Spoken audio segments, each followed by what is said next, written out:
Welcome to Movies Are Life. I'm your host, Nathan Chandler. Today we are cleaning out our closets to make room for number 30 on the 50 best rom-coms list, 27 Dresses. I'm thrilled to bring in a first-time guest, JoJo Woods. We used to work together, but since I left that job, she now works in my wife's department at the same company. And now I feel like we actually see each other more than when we did when we actually worked together. I don't know if you feel like that. That's accurate. Anyway, I'm super excited to talk about this movie, but also more so because you were super excited to talk about this movie. I feel like 27 Dresses is a film that probably a lot of people have seen, but I've never known somebody to really like champion it. So first off, like, how are you doing? And then second, why do you like this movie so much? Well, I'm doing good. It has been an interesting week, to say the least. Yes, here in Oklahoma, thankfully, it doesn't seem like we've had it as bad as Texas, but we've had lots of school closures and change of plans, and because of this ice storm that's come through. If you could call it an ice storm, it was more like a little psst storm. That was the storm. But okay, so I love this movie so much because I think it's just like it's the epitome of every rom-com, but in like the cheesiest way possible. It's like you get all the rom-com tropes, but it's like the cheesy over the top rom-com tropes. I think that's why I love it so much. Also because I kind of resonate with the main character a little bit and like her personality of like that person that always wants to do for everyone else and never did for herself. I used to be that person. And so like when I first saw this movie, I hardcore resonated with her and I was like, that's me. I understand you. I'm not that person anymore. Okay. Well, you hit on some things that I think definitely really highlight why this film is on the list, because we'll explore it here in a little bit, but I'm kind of with you. It's funny. I would never put this up as a greatest movie ever, but it really kind of hits all those sweet spots of a rom-com. And so, yeah, we'll explore that a little bit more. But if people aren't familiar with the film, it came out in 2008 and it's directed by Anne Fletcher.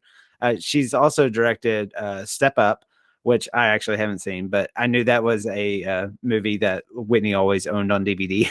Nathan, you haven't seen Step Up? No, I haven't. So, yeah, those type of movies didn't really appeal to the young, I don't know, 20-something Nathan when he was a single man, so maybe I saw Channing Tatum as a competition. I don't know, but he's in that movie, right? He is, yes. Yeah, okay. Yeah, I'm that weird person that knows he's in that movie, even though I've never seen that movie. But she's also directed The Proposal, which is a good rom-com movie in itself. And a film that we actually reviewed this past October, she directed Hocus Pocus 2, that came out on Disney Plus this past fall. But this film has a really simple premise. After serving as a bridesmaid 27 times, a young woman named Jane, who's played by Katheryn Heigl, wrestles with the idea of standing by her sister's side as her sibling marries the man she's secretly in love with. The movie stars Heigl, as I mentioned, James Marsden, Malene Ackerman, and Edward Burns. Okay, so you talked a little bit about why you like this movie. So you really like the cheesiness of everything with this movie? Oh, hardcore. It literally, like, from beginning to end, like, it starts with that, like, cheesy opening of, like, a little girl at a wedding and what she dreams what her wedding is gonna look like and what it's gonna be, all the way to the end where she gets the wedding. Like, it's literally the cheesy, and I love it. I love every part of that. Every I part of know. that was like, "Yes, I love this. I get that. I love it." I even tear up a little bit. I know this is something you find in a lot of type of these movies, but do you think that little girls always dream of their future wedding? I would say I didn't like probably yes, but I didn't start dreaming about what my future wedding would look like till I was probably like 12, which is a weird time to start thinking about that. But I wasn't like 6 and thinking about it. Yeah. Maybe it just kind of depends if you have been, in weddings, at that age. Maybe a lot of weddings, but I know my age as a young child, I don't have any kind of memory of big weddings and everything like that. You know, I didn't become super obsessed with weddings until my late teens and early 20s. Oh, okay. Yeah. I this story just popped in my head, and I will not say who, but I remember being in high school and going to a wedding, and I probably should have said, but I just remember I was in high school, and me and my buddy, we were sitting at the table, and the future sister-in-law, or just the now sister-in-law of the bride, was sitting at our table, and there were toasts going on during the rehearsal dinner. And I just remember her turning to us and going, "I don't like her very much." And that's always really cemented in my head. So anyway, the people that know me now are trying to figure out who in the world that might be. But anyway, I think I'm big enough to not throw anybody too much underneath the bus there. It felt pretty vague to me. I think you're good.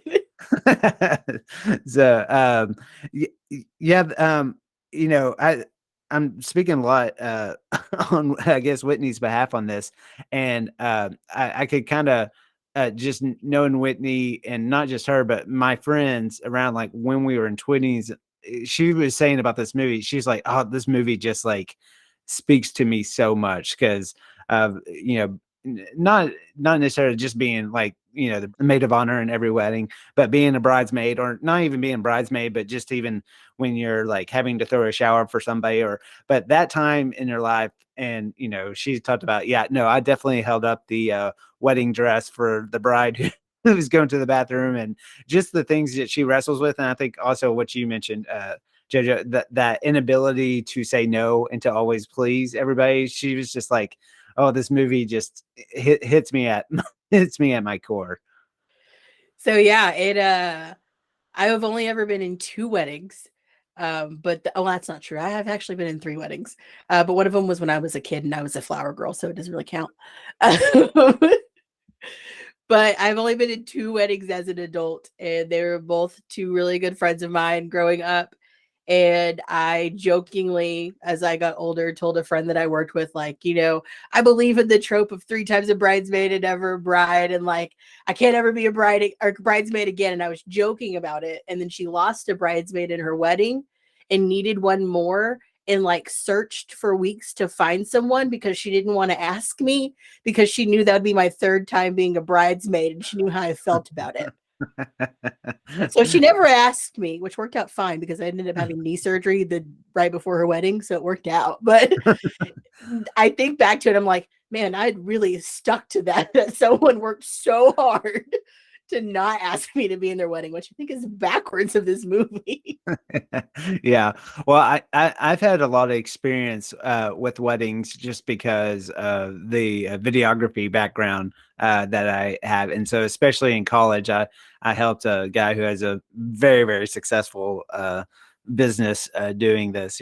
He's so good. Check him out, Mason Jar Productions. But anyway, I was just a college kid who would help him out, but we did all these various weddings. So I've seen uh not quite as exuberant as her dresses are in this movie, but it is funny, like how, the ceremony, all the beats are the same, the ceremony and the rehearsal dinner, and the, going out to the nice car at the end with the bird seat or whatever. But it's so funny how there's something strange or unique to each wedding, and just quirky. I mean, there's always something where you're like, what made that person decide to do that, or to go with that, and I'm sure there's some aspect of our wedding that people thought that about, but that's just part of the thing. But yeah, so you said you related to this character. So do you like Katheryn Heigl in this movie? I do. This was definitely during my Katheryn Heigl phase. So I went through a phase where I watched a lot of stuff she was in. And so do enjoy her as an actress. Yeah, it's funny. I was kind of I didn't watch Grey's Anatomy when she was on. I mean, and her and a lot of that cast really launched that show into it becoming the behemoth that it is right now. Yeah. But so it wasn't. But I asked Whitney. I said, I think she's an interesting actress, because I think she's really good, but she also gets saddled with characters that just they're not necessarily flattering characters. You know, it's like, hey, you're beautiful. Could you play the uptight, like doesn't have things together? I don't know. I kind of in a way I feel bad for her, but you know, in a way, even in this movie, doesn't make her like super likable in my opinion. You feel for her, but like especially with the stunt that she pulls at the end with the slideshow, Oh uh yeah. I mean that's beyond cringe. That's just like that's really horrible. It's cruel. That's like that is cruel.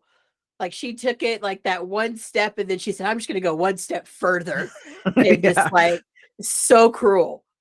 Yeah. And so it's funny. I don't know because there's always been you always kind of heard stories about her, and it seemed about her uptightness, even like off screen and that Yeah. sort of thing. And I think she can definitely carry a movie, but I don't know if this is just me, but I think James Marsden like completely makes this movie watchable with his charm and wit. I had forgotten like how funny he was in this movie.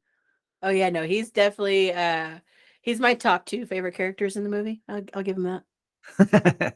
I've always liked the stuff that he's done. It's funny we just finished the Netflix series Dead to Me, and he plays a pretty prominent role in that. And I liked him in Westworld, but he's been in tons of movies also and stuff. Randomly, we've been watching Modern Family with Hallie, and he does a guest appearance there, and every time he's on the screen, he knocks it out of the park. But I think his charm kind of wins the day in this movie, but you still choose Katheryn Heigl over him. No, Judy Greer. Oh, okay, yeah. Like Him and her Judy part's Gear. so small, but it's like so perfect. Yeah. She she definitely knocks it out of the park. I've always been a big fan of her for sure. Yeah, me And too. yeah, and not too long ago we watched 13 Going on 30, and Hallie watched this So movie good. with us, and she just goes, "Wait, she's in this movie too?" And it was like, yeah, she got She's really such a great sidled. supporting actress. Yeah, she really is. So how do you feel about the other supporting characters? Her sister, Lane Ackerman. I forget. You have a sister, right? Or I did do I make have that up? no, you did not make that up. I have a sister. We're 7 years apart. So I will say I think that's like one of the great parts of me and my sister's relationship is that's not something that we like. We both have very different taste. And so like there's no way that like that situation would ever happen for us. Right. But I love that actress. I've in my brain I've seen her in things, but also like I confuse her with other people too because she just has that kind of face. But I think she knocked this role out of the park. Like she played the perfect like woe is me, but also like I'm entitled to everything because I'm the younger sister. And as an oldest child, I feel like she played that role really well. I've always thought her voice sounded a little like Cameron Diaz to me for whatever reason. I think if you shut Yes. your eyes, you could really like she has a very similar cadence or something like that. But yeah, even I don't think maybe not necessarily a sibling thing, but surely you've had a friend before who that's been in a relationship with somebody, and you're almost looking at that person like, "Who are you?" Where they become completely different around, somebody else. Not even if it's a romantic relationship, but it's kind of like Yes. I do like that aspect of that because I think everybody's witnessed that at some point or another. Yes, 100%. I've also sometimes been that person where people look to me and be like, "Who are you?" oh, But yes, oh, no, I definitely have had a few friends where I've looked at them and be like, "What? What's happening right now? What is this?" So yeah. I We get that. we kind of had like I said we watched this movie. It was Whitney and then Hallie, but we kind of had this fight a little bit about the Edward Burns character. Hallie didn't think he was cute at all, or someone that she was weirded out that these two girls would both like have a crush on him. It do you like Edward Burns? Like, have you seen other stuff that he's done before? Here's the thing. I was thinking about this earlier, and I cannot rack my brain about what else I have seen him in at all Oh, whatsoever. But it's because I think he's kind of bland. So I agree with Hallie. well, he's been in a lot of stuff. He played a small role in Saving Private Ryan. He plays a small role in The Holiday, uh, as the Cameron Diaz's boyfriend that she kicks out of the house at the very Okay. beginning. But Okay. he also has directed a couple of movies, like kind of indie movies. He's like a New York indie guy type of person. But anyway, I haven't seen him in anything lately. But yeah, he's been around. So, but I liked how they made him. He's pretty likable throughout. Like his actions aren't ever, yeah, it seems like he kind of takes advantage of Katheryn Heigl's character a little bit in that working Yeah. relationship. But I think anybody, when somebody's always that yes person, it's easy to do that without actually caring about the person. But when someone is always coming through for you, so. But Oh, yeah. It's easy to do. It's like that line he says when she has her moment at the end, and he's like, he says, "I love that you." He said, "You never tell me no. I love that about you." So it's like he yeah, knows that she's always going to say yes. So when you have that person in your life, it's easy to just be like, "Oh yeah, she's gonna do it. I'm not worried about it." yeah. So you mentioned the beginning scene being kind of cheesy. What are some other moments that you just revel in the cheese about? Oh, okay. So all the dancing in the wedding. If anyone ever plays YMCA at my wedding, I will be very upset. Because that was happening clearly based on the dance moves. And just like, oh, what's that? There's one when we're in the wedding for the receptionist, like the goth wedding, and she like Oh looks yeah, over at them and they like both do the little rocker fingers, and then she's like, "Did you know that this means I love you in sign language?" And then they just have this moment. I'm like, no, and it's like, and this is why I love Judy Greer so much, because like she sees Jane looking and like, where is she looking, and looks over and she's also like, ugh, like yeah, has yeah. that moment too of like, oh no, why? And so like this, there's moments like that in the movie. Um, Although it's my favorite scene, it's also super cheesy. The end scene when she's giving her speech in the microphone, super Oh cheesy, yeah, but it's also one of my favorite scenes. So I love it. I love the cheese of it all. yeah. Some of my favorite scenes, definitely. I think the scene where she starts trying on all the dresses with the James Marsden character. That's just a good. I think that's a well written scene. That's funny. That's fun, but also is um, it kind of justifies like how they would warm up to one another. Yeah. So I think that's definitely a great scene. Another one of my favorite scenes is. I think it's a standout is the bar scene between her and James Marsden. It helps quite a bit that Elton John's song is the backbone to the scene a little bit, but anyway, that's a pretty charming scene. Those were the scenes I had written down. Or were there any other favorites for you? So my all-time favorite scene, and it probably to most people wouldn't make sense, but it's her breaking point scene when they're at the dress fitting for her sister. And then Oh, she's like, when she has her moment, and she's like, "No, no, I'm done." And they're like screaming at each other. And then she goes, "If you tell him I don't." And she's like, looks at her and she's like, "You wouldn't do that. I'm your sister." And she's like, "No, you were yesterday. Today, you just the person who broke my heart and cut up my mom's dress," and storms out the door. And I was like, this is the best scene ever. Like, there's yeah. just so much emotion and it's so real, but it's also very cheesy. Yeah, yeah, you were hitting it perfectly because, like I said, there's, this movie is still not necessarily my favorite movie or rom-com, but even that scene that plays out, the way that's written, I mean, another moment of cruelty. Like that line is even like I was like, oh, damn, like that is It's that is like she rough. just hit it. She was like, Yeah, yeah. I thought you're wearing mom's dress. And she's like, oh, I did. I cut it up. And then you just see it on her face. And she's like, I'm done.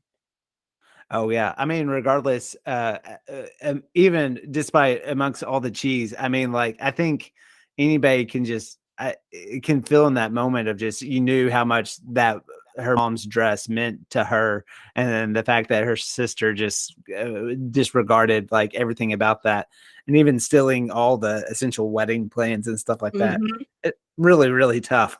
So, anyway, I don't know if we need to show this to our two girls just to show how you shouldn't do such things to each other. But like you mentioned with your sibling, I think they have enough differences. We may not have to worry about that too much. May not have to So, worry about it going that far. yeah, right.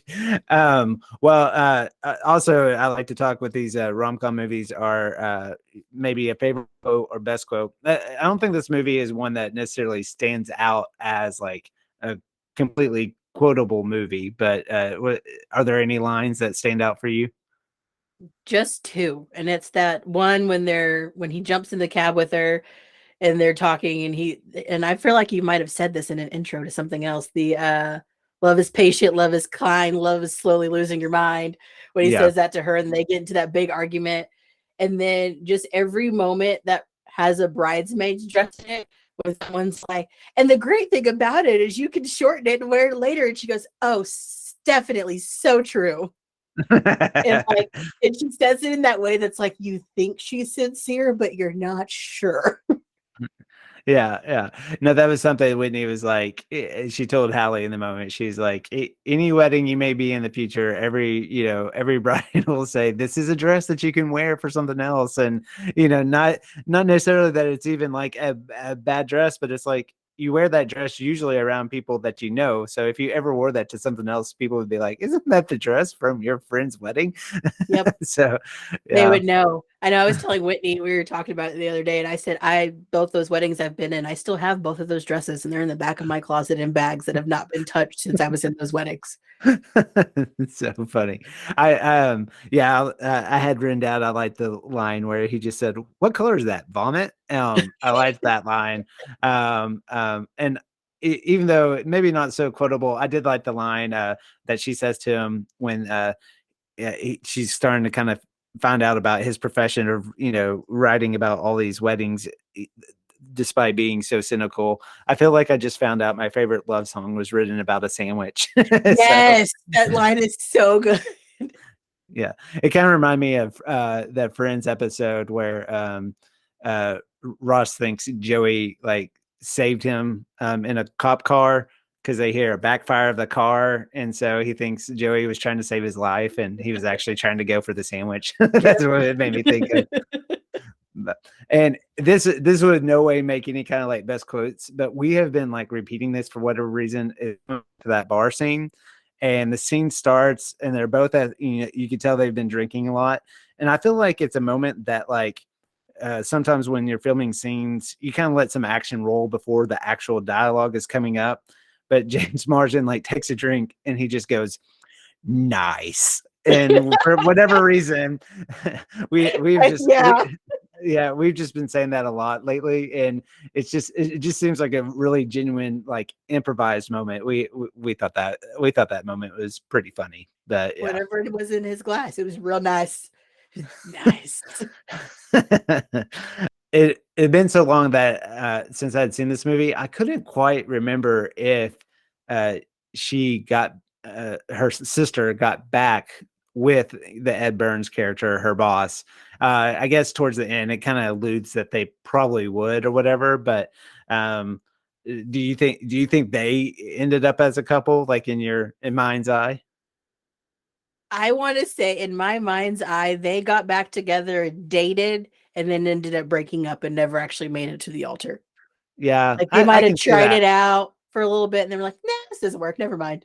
Yeah, kind of like, we're we really are two different. I mean, I know opposites attract, but that was a pretty big spectrum for sure. Yeah, and I mean, you can even hear it in the kind of little speech she gives him when he walks up to her at her sister's wedding, where she like introduces herself with all the things she should have told him to begin with, and it's like, yeah, that's not gonna last. It's like watching your favorite bachelorette couple. They're not gonna last. True. I do have to hit on. We talked about. I mean, there's definitely some like cringe-worthy type of moments. I think maybe like the success of The Office at this time maybe brought these moments out in like movies. Like people were like, "Oh yeah, people love cringe comedy," but I I think the scenes with Pedro, Edward Burns, like little brother, man, that has not aged well or At all.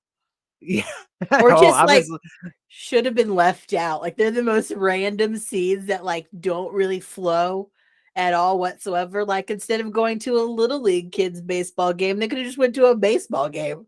right, yeah, Like and like it, this is a movie that's, and I think a lot of movies, especially during this time, can definitely, they definitely get hit for not being diverse at all. And like, I don't know if they thought that by having this Pedro character, it was helping that, but like, it is an example of it going the completely opposite way of maybe what their intentions were. But that is something, even though 2008, not quite, 20 years, maybe about 15 years. And it's like, that wasn't that long ago. And that whole like subplot was not very good.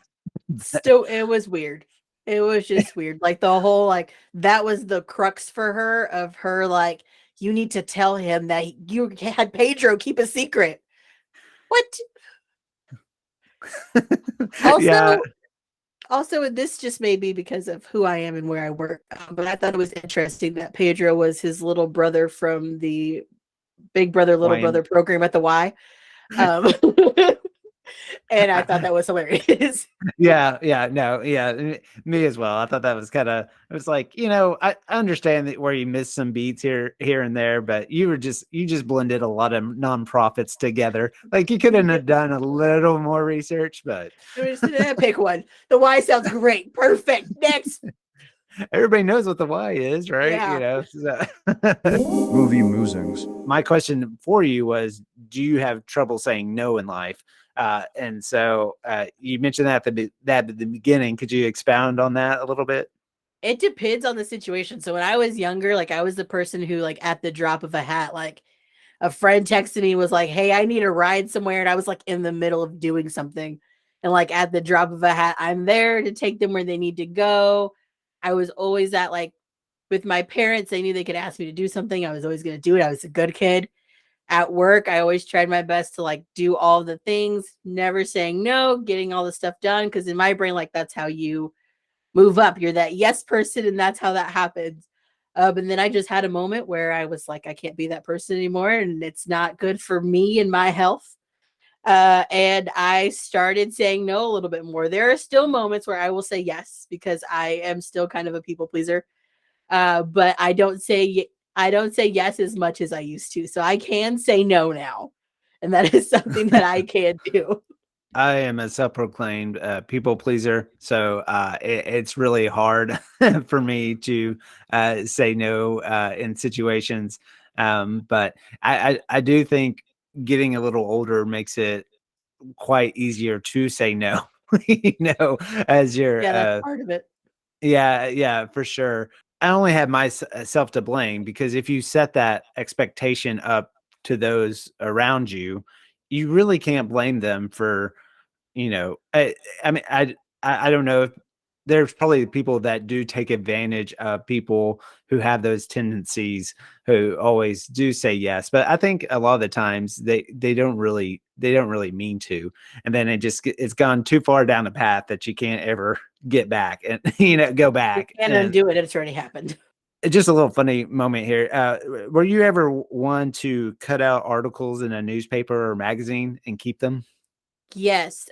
So earlier I mentioned that I didn't start getting obsessed with the weddings until I was older, to the point where I had a binder and I would cut out things out of wedding magazines and bridal magazines and print stuff online. And I don't know why I did it this way, but I glued it onto notebook paper and then put it in the binder because it had holes in it already, so I didn't have to punch holes. So yeah, I would definitely 100%. I cut stuff out of wedding art, out of wedding magazines of like the best how-tos for a flower arrangement and stuff like that. But then I've also cut out other stuff. I like to do weird keepsakes of things. So I'm a person who will like, I see a really cool poem and I print it out and like cut it out and put it in something, or like I used to cut stuff out in elementary school and junior high and things like that. So yes, I am that person. Yeah, our kids come home every once in a while with some kind of project where they have to cut stuff out, and we're kind of like, do we have magazines around that they can do that? I mean, I think that's definitely kind of an era that is slowly fading away. But yeah, I think I came across now.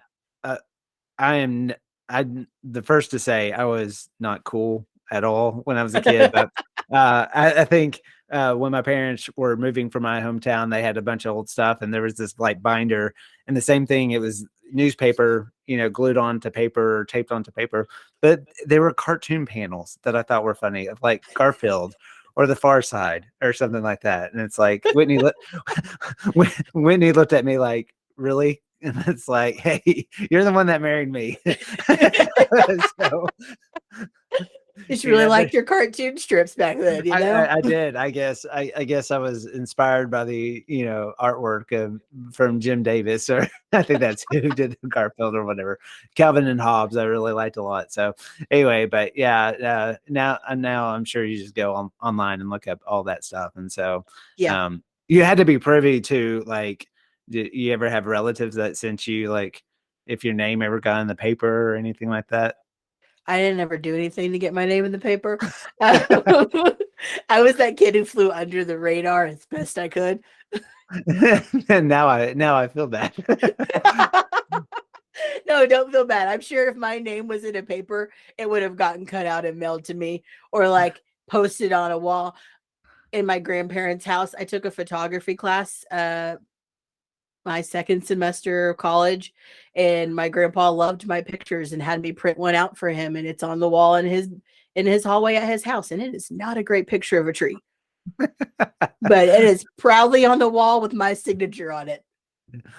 I don't know why I'm telling you all these stories. I think because I know you, and I like to usually make these more about the guests, but I just think you'll find this story funny. But so I always loved basketball, and I was, first to admit, I was not that great. I was fine, but whatever. And so I got like a student of the week in I think I was in 8th grade. And it came out every Sunday, the student of the week, and it was like the back page of like the lifestyle section or something, but it was like a full spread, color photos, all that kind of stuff. And so in the article, they asked me like kind of like what adversity I had, and I talked about how I loved basketball. I went and tried out for the basketball team, but I didn't make it, but I still had plans to try out for the high school team freshman year or something like that. But anyway, so in the moment they thought, hey, why don't we get a picture of you like dribbling the basketball? Okay, so this JoJo is horrible. So like I'm in an awkward position. Have a t-shirt and jeans on, like you would ever play basketball in jeans. They didn't even have me dribbling the basketball on a gym court. Like they had me dribbling like on a sidewalk outside the school. So it's like, oh, look at this poor kid. He loves basketball, but he doesn't even know. He doesn't even have the right. He can play. So bringing this all back, I was horrified. I can't tell you how many times I got sent this article, like from, relatives, other people in the community, going to church. They had a billboard for youth of like, hey, youth in the news. It's like I couldn't escape it. It was really, really bad. I'm gonna need to see that. It might be somewhere. I don't know. I don't know where. I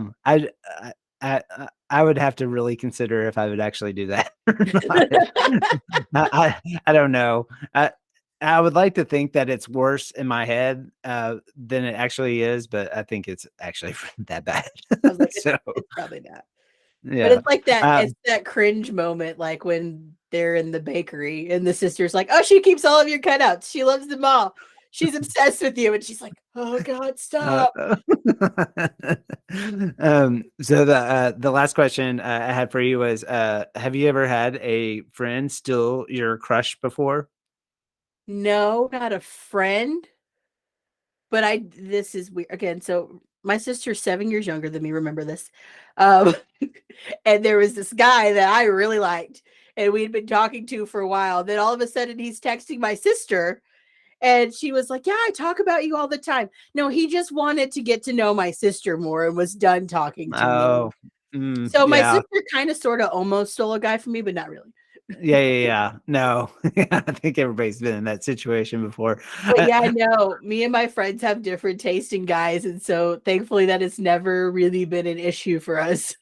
Yeah, yeah, and I've never had anything happen quite to this level, but I do remember that time, like, in youth group, probably more the junior high age of, like, there was, like, one girl, and I felt like every guy at one point or another had a crush on her at some point, and you just and nobody ever actually had a relationship with said girl. Just everybody kinda took turns, like, "Oh, okay, so and so has that crush right now. I'll wait till that's over, then I can, and I'll go go go on." But Yeah, we I'm had a sure. crush like that growing up in the church that I grew up. There was definitely a couple of guys that were everyone was like, "Oh, there they are.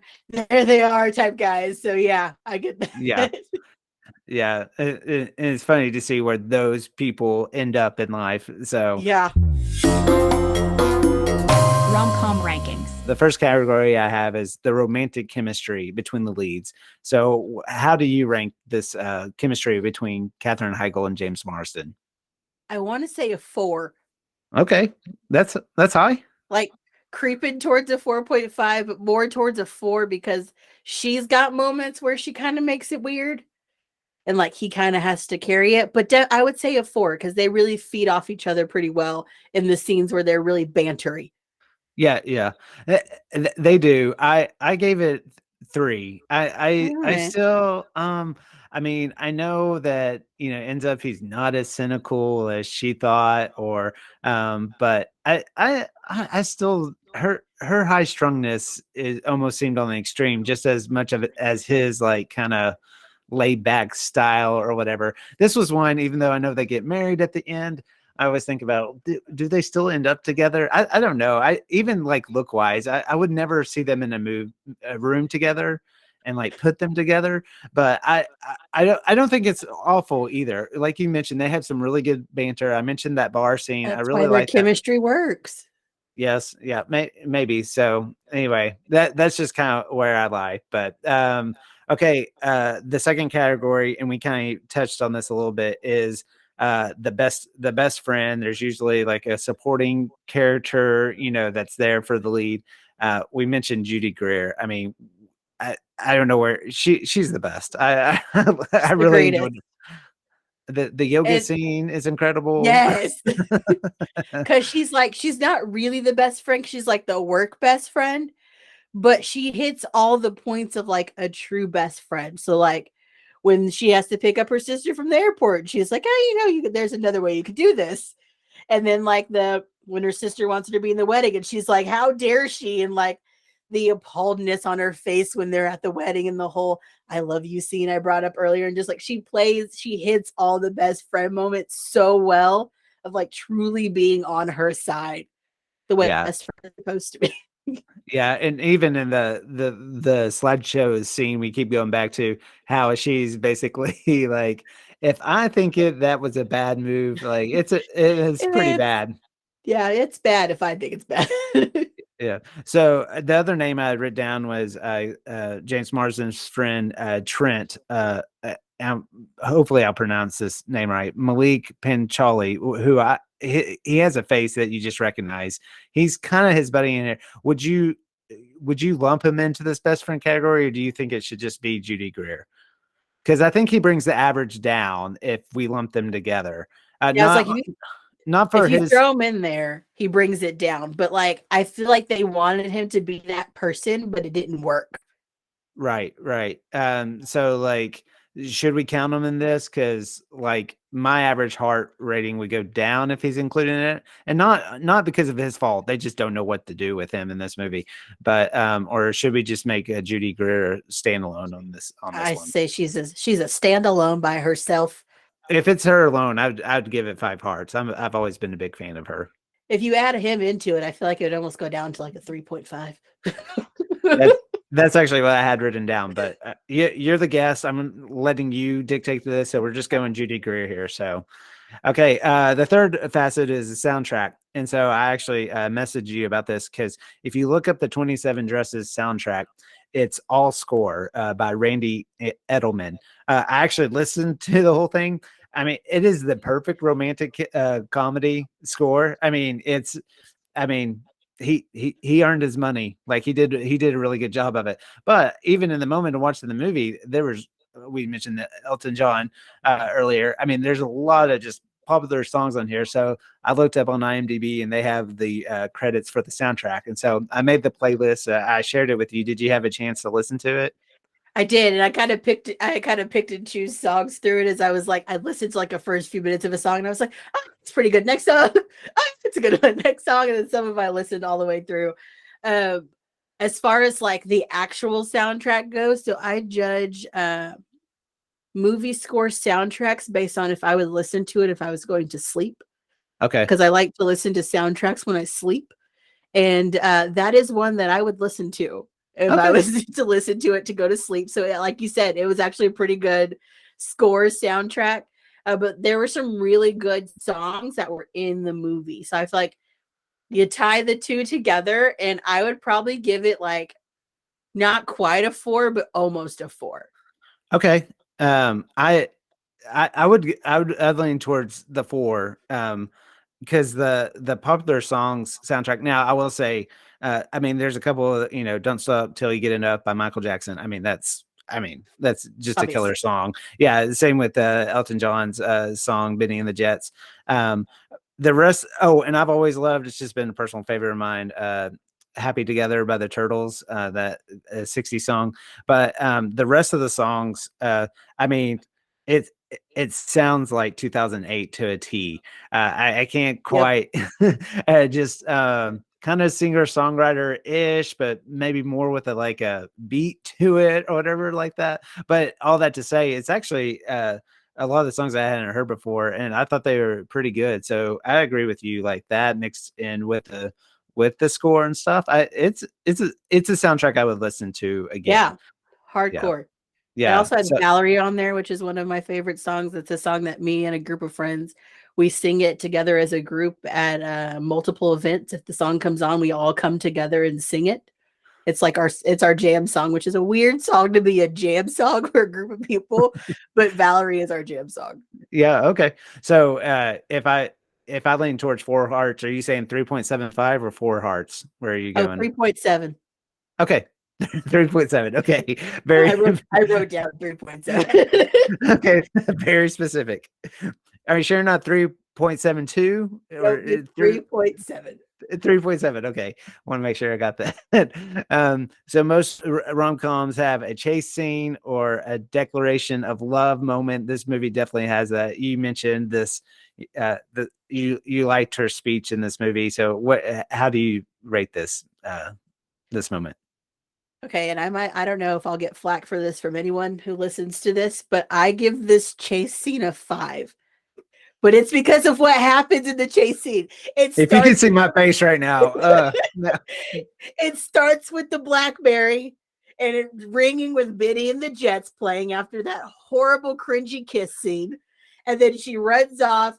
And then she does that jump to the boat, which, let's be honest, she would have either missed the boat in real life or her heel would have snapped and she'd have face planted. But then she's like looking around and the bride's like, oh my God, you. And then she's like, gives this great speech. And then when she's done with the speech and he's just like, get over here. It's the greatest chase scene. And I love it so much, and that's why I gotta give it a 5, because it's like this elaborate chase scene. It's not a simple one. There's so much happening in it. Well, I'm glad you feel that strongly about it. I I Ouch. I give it 2.5. It's not horrible, but Two and um a half. yeah, no, I mean just everything. I feel like a lot of rom-coms have a great premise, and then they have these moments, and I feel like the writers just don't know what to do.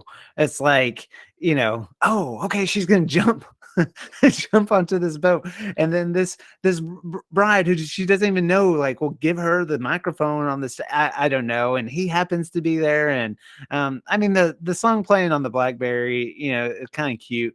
I don't know if the moment before with her and Edward Burns is another just awkward scene. It's Um, awkward and cringy. yeah, very cringy. I don't feel like they tie that up like really well. It just, it's just kind of, I don't know. It just doesn't do much to me. It seems like the writers just not knowing exactly how to get them together. I don't know. I think they did a great job doing that. Okay, so rewatchability factor. What do you give this? So this is one of those movies for me that like I own it on DVD. I actually have 2 copies of it by accident. And so it's one that I can like pop into my DVD player and let it play in the background while I'm doing other things. So it's definitely a rewatchable movie, but it's not one that I would like sit down and fully rewatch, but like it can play in the background, and when scenes pop up, I'm like, oh, let me watch this scene real quick. So like a 4. A 4. Okay. I I gave it a 3. Once again, like this movie to me is it'll be interesting to see where this does end up falling on the list, because I actually think as a rom-com, like you had mentioned at the beginning, it really hits those moments. Like it Yeah. kind of, yeah, it hits, it does the check marks or whatever like that. So as a movie as a whole, it's not my favorite movie. I will say it was a lot better than I remember it being. I don't know if kind of being older now or whatever like that, but we enjoyed it a lot more than I had expected. But yeah, I don't know if there's enough scenes for me to, especially the cringe scenes. Like if I turn on the TV and it's her doing that awkward kiss with Edward Burns, like I'm not going to still watch the movie.